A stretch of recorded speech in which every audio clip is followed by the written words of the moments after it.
Good morning. Ako po si Dorisa Bondok, dati pong factory worker, sewer po. Ang anak ko po dati ay sakitin nung grade 4. Nakilala ko po ang intra dahil po ang anak ko hindi na po siya kumakain, kailangan po siya i-dextrose ng 1 week.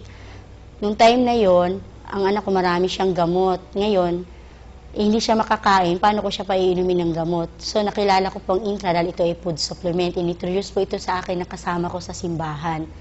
Inabutan niya po ako ng 3 bote. Ang sabi niya, pag itong pinainom ko sa anak ko kahit gutom, magiging ayos po ang kanyang pakiramdam. Ang anak ko po kasi may amoebiasis, may asthma, may mga skin allergy.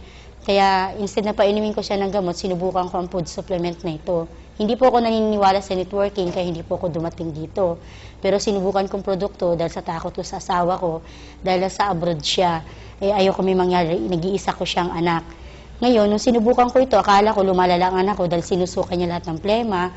Pero nung napapansin ko, ang anak ko sumusuka lang ng plema, pero may napapansin akong pagbabago sa kanya, hinahanap niya ang intra. At sa 1 week na pag-inom niya, napansin ko na hindi na siya ganun ka hinihingal.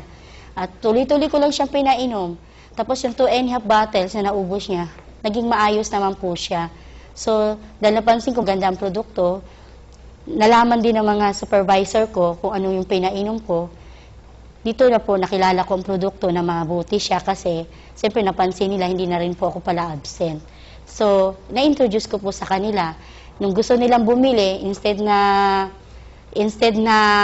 ipakilala ko sila dun sa binilihan ko, nanghinayang po ko para makontinue sa anak ko, doon po ako nag-umpisa na parang part-time lang po. At hanggang ngayon, nandito pa rin po ako sa lifestyle para sa anak ko. Tuloy-tuloy lang po ang pag-inom, magiging maganda po ang balat ng inyong anak, mawawala po yung mga inaasahan nyo na maging sakit niya sa mga ibang nakakain ng poisonous na pagkain kasi hindi natin may alaman kung ano kinakain ng mga bata.